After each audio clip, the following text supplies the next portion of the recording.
नमस्कार दोस्तों, अटल अनुसंधान अकादमी यूट्यूब चैनल में आप सभी का हार्दिक स्वागत है।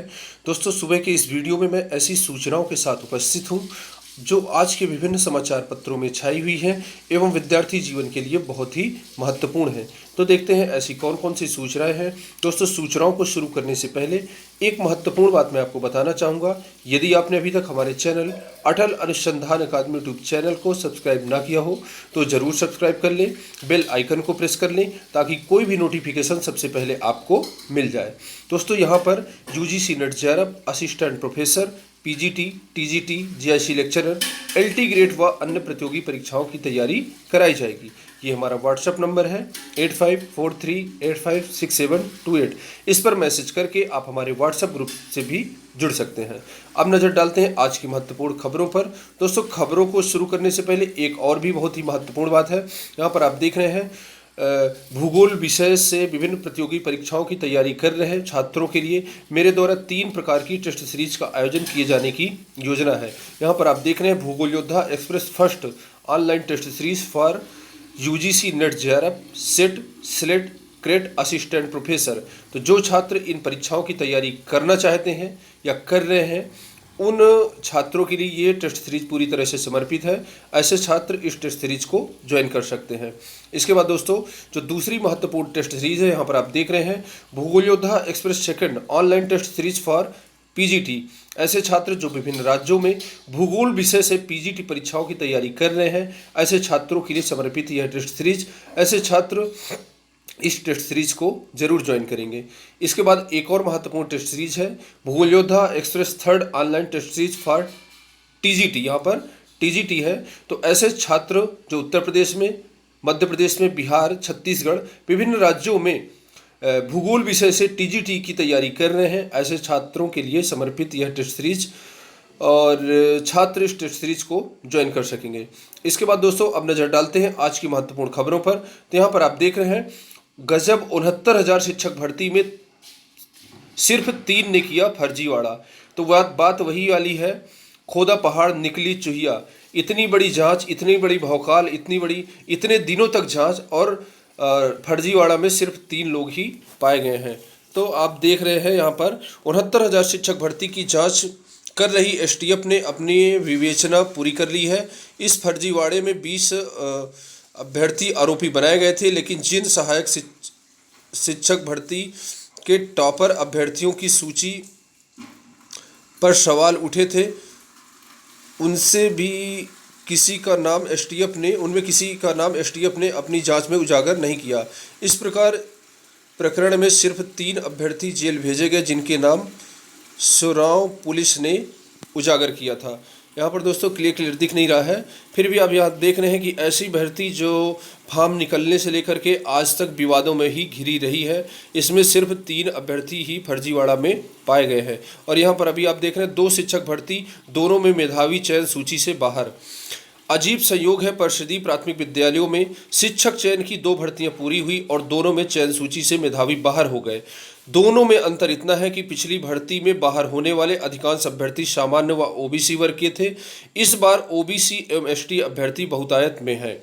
सीएम के संज्ञान में प्रकरण आने से पिछली बार चयन से बाहर होने वालों को कुछ दिन बाद नियुक्ति पत्र मिल गया था, लेकिन इस बार अभ्यर्थी न्याय मिलने की राह देख रहे हैं। बेसिक शिक्षा परिषद के प्राथमिक स्कूलों में शिक्षक का चयन शैक्षिक मेरिट से होता रहा है। योगी सरकार ने चयन के लिए लिखित परीक्षा कराने का निर्णय लिया। पहली भर्ती 68,500 की हुई। अगस्त 2018 में लिखित परीक्षा में 41,556 अभ्यर्थी उत्तीर्ण हुए।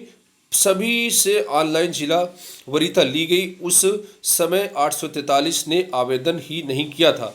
अनंतिम चयन सूची में 34,660 अभ्यर्थी शामिल थे, जबकि 6,127 को बाहर कर दिया गया था। इतने अभ्यर्थी बाहर होने की वजह यह रही कि चयन भर्ती में कुल 68,500 की जगह लिखित परीक्षा में सफल 41,556 के आधार पर चयन किया गया था। मुख्यमंत्री को इस गड़बड़ी की भनक लगी तो उन्होंने बाहर हुए अभ्यर्थियों को नियुक्ति देने का निर्देश दिया था। अब 69,000 शिक्षक भर्ती में भी ठीक वैसे ही हालात हैं। 31,277 पदों की अनंतिम चयन सूची में ओबीसी एवं एसटी के अभ्यर्थी शामिल नहीं हैं। जिनका चयन अनारक्षित सीटों पर हुआ था उनके गुणांक से कम वालों को ओबीसी व एससी वर्ग में चयनित किया गया है। यह जरूरी है कि परिषद के अफसर कुल पदों पर ओवरऑल तय आरक्षण देने का दावा कर रहे हैं, इसलिए आधे पद सामान्य वर्ग व बाकी पद आरक्षित अभ्यर्थियों को दिए गए हैं। चयन सूची से बाहर अधिक गुणांक वाले अभ्यर्थियों को अब 17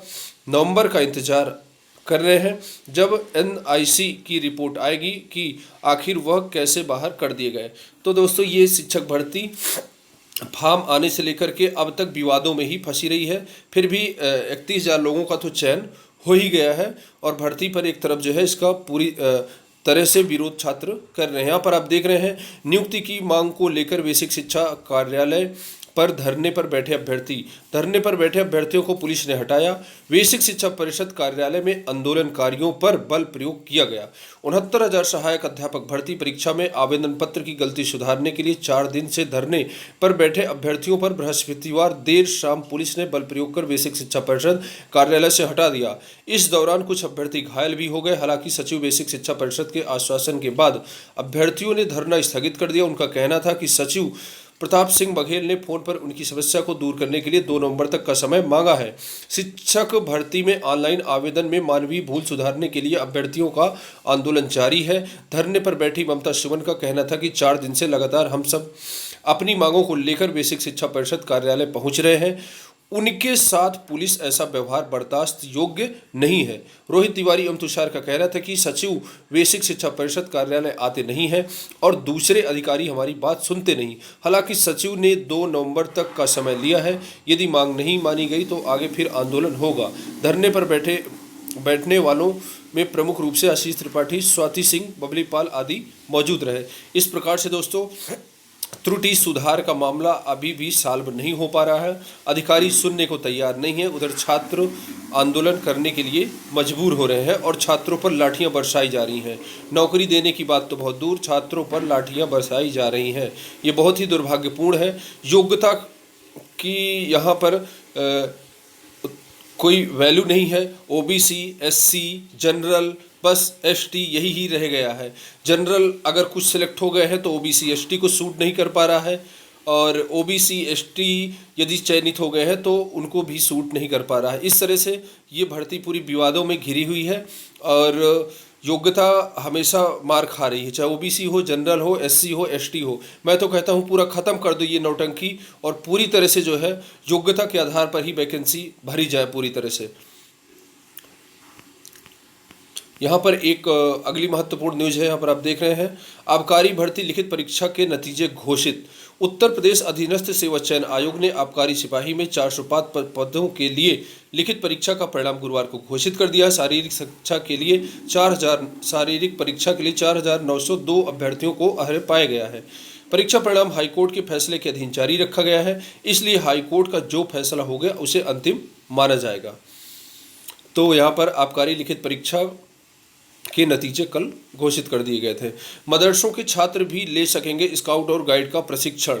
मदरसा शिक्षा परिषद से मान्यता प्राप्त मदरसों के विद्यार्थी अब स्काउट और गाइड का प्रशिक्षण ले सकेंगे।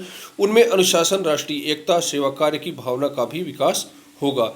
जिला अल्पसंख्यक कल्याण अधिकारी शिव प्रकाश तिवारी ने बताया कि जिले में कुल 260 मदरसे, जिनमें 130 स्कूल स्तर के हैं, यानी उनमें मुंशी और मौलवी की पढ़ाई होती है। उन्हीं 130 मदरसों के विद्यार्थियों को स्काउट और गाइड प्रशिक्षण का लाभ मिलेगा। ये प्रयागराज की खबर है। अब संपूर्ण उत्तर प्रदेश में मदरसों में स्काउट और गाइड के प्रोग्राम चलाए जा सकते हैं। अगली महत्वपूर्ण खबर है, माध्यमिक के 3,317 सहायक अध्यापकों को नियुक्ति पत्र आज। जी हाँ दोस्तों, एलटी ग्रेड में चयनित 3,317 सहायक अध्यापकों को आज मुख्यमंत्री द्वारा नियुक्ति पत्र जारी किया जाएगा। यहाँ पर आप देख रहे हैं 3,317 एलटी ग्रेड अध्यापकों को आज मिलेगा नियुक्ति पत्र। राजकीय माध्यमिक विद्यालयों में 3,317 सहायक अध्यापकों को मुख्यमंत्री योगी आदित्यनाथ नियुक्ति पत्र जारी करेंगे। शुक्रवार को मुख्यमंत्री आवास पर होने वाले समारोह में सीएम के एक क्लिक पर सभी चयनित शिक्षकों के मोबाइल पर नियुक्ति पत्र उपलब्ध हो जाएगा। पद स्थापन समारोह में मुख्यमंत्री के एक क्लिक पर नियुक्ति पत्र मोबाइल पर होगा उपलब्ध। तो दोस्तों, चयनितों को ढेर सारी शुभकामनाएं। आप सभी को अंतिम रूप से नौकरी मिल चुकी है।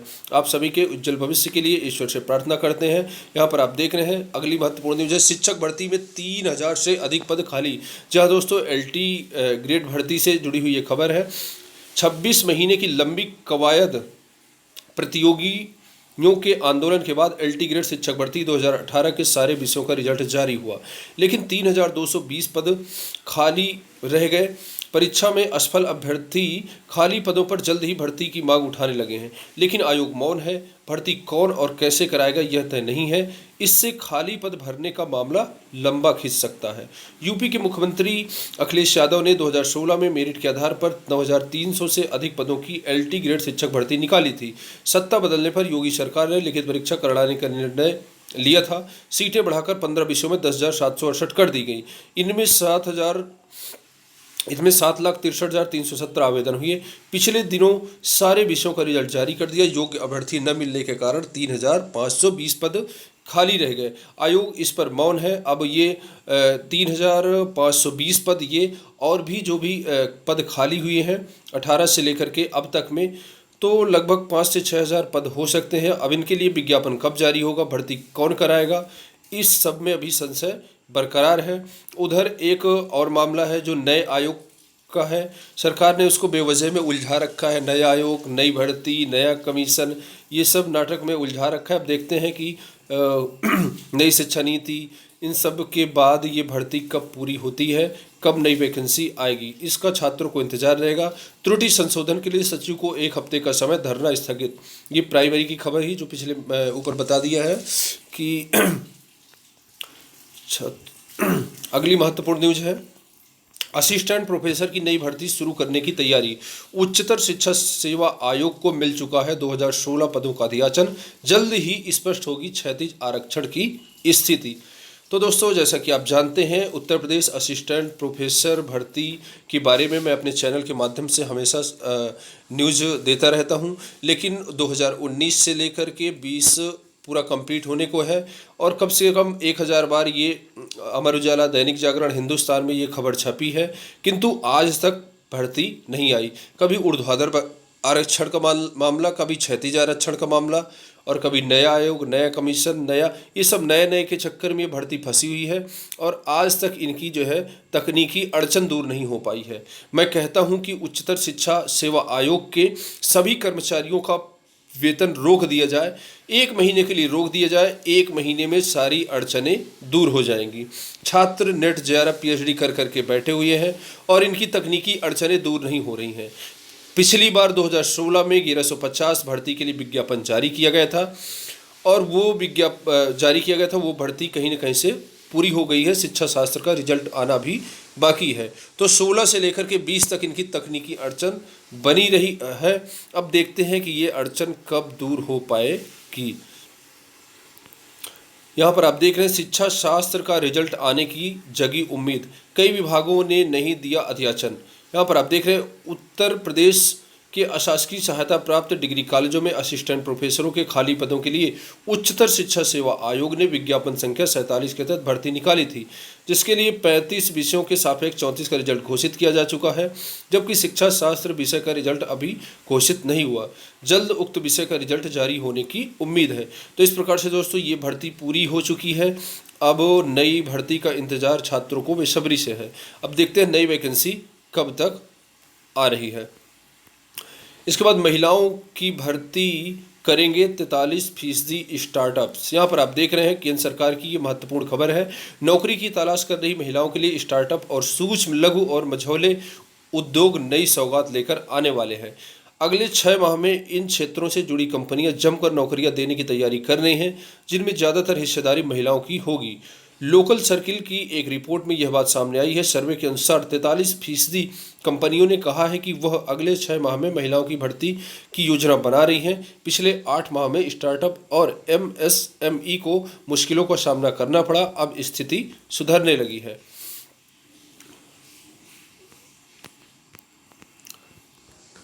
अंतर जिला तबादले की आएगी नई समय सारणी। यहाँ पर आप देख रहे हैं ये प्राथमिक विद्यालयों के जो है स्थानांतरण से संबंधित खबर है। यहाँ पर आप देख रहे हैं 2 दिसंबर 2019 को शासनादेश जारी हुआ था, अब तक इंतजार। हाई कोर्ट आदेश के बाद परिषद सचिव जारी करेंगे कार्यक्रम। बेसिक शिक्षा परिषद के 50,000 से अधिक शिक्षकों का अंतर जिला तबादला होना है। सूची जारी होने की तारीख तय नहीं हो पा रही है। पहले 15 फिर 22 अक्टूबर को जारी होने की तारीख तय हुई थी, लेकिन अब फिर से समय सारणी जारी करने की तैयारी है। ऐसे में शिक्षकों के तबादले के लिए लंबा इंतजार करना पड़ सकता है। हालांकि शासन ने पहले शिक्षकों को आवेदन करने में सहूलियत दी और फिर आवेदकों को कई तरह की राहत देने का ऐलान हुआ है। आंगनवाड़ी कार्यकर्ता शिक्षक की भूमिका निभाएंगी। यहाँ पर आप देख रहे हैं नई शिक्षा नीति के तहत प्री प्राइमरी कक्षाओं को विनियमित करने की तैयारी शुरू हो गई है। इसके तहत 3 से 6 साल तक के बच्चों को प्री प्राइमरी कक्षाओं की शुरुआती पढ़ाई कराई जाएगी और ये पढ़ाई आंगनवाड़ियों के द्वारा कराई जाएगी। बीएड और डीएलएड को एक किया जाए, सतीश द्विवेदी जी का कहना है। बेसिक शिक्षा राज्य मंत्री डॉक्टर सतीश चंद्र द्विवेदी ने बीएड और डीएलएड की ट्रेनिंग को एक करने का सुझाव दिया है। उन्होंने कहा है कि कक्षा 1 से 8 तक के लिए बीएड डिग्रीधारी शिक्षक ही उचित रहेंगे। उन्होंने उच्च शिक्षा में सेवारत शिक्षकों के लिए ओरिएंटेशन और रिफ्रेशनल कोर्स की तरह बेसिक और माध्यमिक शिक्षा के शिक्षकों के लिए भी कोर्स चलाने का सुझाव दिया है। वे केंद्रीय मानव संसाधन विकास मंत्री डॉक्टर रमेश पोखरियाल निशंक की अध्यक्षता में बृहस्पतिवार को हुई एनसीईआरटी की 57वीं जनरल काउंसिलिंग में बोल रहे थे। पैरामेडिकल पाठ्यक्रम में प्रवेश के लिए आवेदन 21 नवंबर तक। यहाँ पर आप देख रहे हैं प्रदेश के सरकारी मेडिकल कॉलेजों में पैरामेडिकल कोर्सेज में प्रवेश के लिए 12वीं पास अभ्यर्थी 21 नवंबर तक आवेदन कर सकते हैं। इसके लिए यूपी स्टेट मेडिकल फैकल्टी के वेबसाइट पर जाकर ऑनलाइन आवेदन किया जा सकता है। पाठ्यक्रमों में प्रवेश 10वीं व 12वीं में मिले अंकों की मेरिट के आधार पर होगा। तो जो पैरामेडिकल में छात्र प्रवेश लेना चाहते हैं 21 नवंबर तक अपना प्रवेश ले सकते हैं। 9वीं के विद्यार्थी अब 31 तक कर सकेंगे पंजीकरण। कक्षा 9वीं और 11वीं में दाखिला लेने वाले छात्र छात्राओं को पंजीकरण का एक और मौका दिया गया है। ऐसे अभ्यर्थी 31 अक्टूबर तक ऑनलाइन पंजीकरण करा सकते हैं। कक्षा 9 से 12 तक के विद्यार्थियों की क्लास चलाई जा रही है। पंजीकरण के लिए पहले 31 सितंबर तक तिथि दी गई थी। अब माध्यमिक शिक्षा विभाग ने 31 अक्टूबर तक तिथि बढ़ा दी है। तो ऐसे छात्र जो 9वीं एवं 11वीं में प्रवेश लेना चाहते हैं उनके लिए 31 अक्टूबर तक तिथि निर्धारित है। 31 अक्टूबर तक प्रवेश ले सकते हैं। पीसीएस 2020 में बढ़ेगी पदों की संख्या। अभी केवल 264 पद। कई विभागों ने आयोग को नहीं भेजे रिक्त पदों के अधियाचन। यहाँ पर आप देख रहे हैं नए अधियाचन के लिए लोक सेवा आयोग के अध्यक्ष ने मुख्य सचिव को लिखा पत्र। सम्मिलित राज्य प्रवर अधीनस्थ सेवा परीक्षा 2020 और सहायक वन संरक्षक क्षेत्रीय वन अधिकारी 2020 के तहत होने वाली भर्ती में पदों की संख्या बढ़ाने के लिए उत्तर प्रदेश लोक सेवा आयोग ने कवायद तेज कर दी है। इस बाबत आयोग के अध्यक्ष डॉक्टर प्रभात कुमार ने मुख्य सचिव को पत्र भेजकर विभिन्न विभागों में रिक्त पड़े पदों का अधियाचन मांगा है। आयोग अध्यक्ष से 31 अक्टूबर तक की तिथि नियत की है। तो दोस्तों इस प्रकार से पीसीएस 2020 में अभी यहाँ पर आप देख रहे हैं 264 पद के लिए विज्ञापन जारी हुआ था, किंतु अभी पद और भी जारी हो सकते हैं। लगभग 500 पदों के लिए पूरा विज्ञापन तैयार हो जाएगा। इलाहाबाद विश्वविद्यालय में 25 से जारी होंगे प्रवेश परीक्षाओं के परिणाम। ईसीसी में 25 को जारी होगा स्नातक प्रवेश परीक्षा का रिजल्ट। यहाँ पर आप देख रहे हैं 26 को यूजी और 27 को पीजी में मिलेगा दाखला। इलाहाबाद विश्वविद्यालय क्रिश्चियन कॉलेज में स्नातक और परा स्नातक प्रवेश परीक्षा का परिणाम 25 अक्टूबर को जारी कर दिया जाएगा। प्रवेश समिति ने दाखिले की प्रक्रिया की प्रस्तावित रूपरेखा भी तैयार कर ली है। प्रवेश प्रक्रिया पूरी होने के बाद 9 नवंबर से ऑनलाइन मोड में नए शैक्षिक सत्र का संचालन भी शुरू हो जाएगा। यहाँ पर आप देख रहे हैं ईसीसी में स्नातक और परा स्नातक में दाखिले के लिए 6 अक्टूबर को प्रवेश परीक्षा आयोजित की गई थी। प्रवेश समिति के अध्यक्ष डॉक्टर जस्टिन मसीह ने बताया कि स्नातक में दाखिले की प्रक्रिया ऑनलाइन मोड में संपन्न कराई जाएगी। 26 और 27 को चयनित एवं 28 और 29 को प्रतीक्षा सूची में अभ्यर्थियों को प्रवेश मिलेगा। त्रुटि सुधार के लिए धरने पर बैठे अभ्यर्थियों को पुलिस ने हटाया। प्राथमिक शिक्षक भर्ती की न्यूज है, इसको मैंने ऊपर बता दिया था। महिला हेल्प डेस्क का उद्घाटन आज, सीएम करेंगे संवाद। मिशन शक्ति के तहत थानों में स्थापित की जाने वाली महिला हेल्प डेस्क शुक्रवार से प्रभावी हो जाएगी। जिले के सभी 39 थानों में इस सेवा का उद्घाटन होगा। मुख्य कार्यक्रम कर्नलगंज थाने में होगा, जहां मुख्यमंत्री योगी आदित्यनाथ पुलिस कर्मियों से वीडियो कॉन्फ्रेंसिंग के जरिए रूबरू होंगे। कार्यक्रम के सिलसिले में देर रात तक कर्नलगंज थाने में तैयारियां चलती रहे। एडीजी जोन प्रेम प्रकाश ने खुद पहुंचकर तैयारियों का जायजा लिया और जहां भी कमी दिखे उसे दुरुस्त करने का निर्देश दिया। तो दोस्तों, ये मुख्यमंत्री का ड्रीम प्रोजेक्ट है, महिला हेल्प डेस्क का उद्घाटन। ये महिलाओं की सुरक्षा एवं सम्मान और उनकी समस्याओं के लिए इसका उद्घाटन किया जा रहा है। तो दोस्तों, आज के लिए बस इतना ही। मिलते हैं नेक्स्ट वीडियो में। पूरा वीडियो देखने के लिए बहुत बहुत सा धन्यवाद। यदि वीडियो आपको अच्छा लगा हो, वीडियो को लाइक करिए, सब्सक्राइब करिए एवं अधिक से अधिक लोगों के बीच में शेयर करिए। धन्यवाद।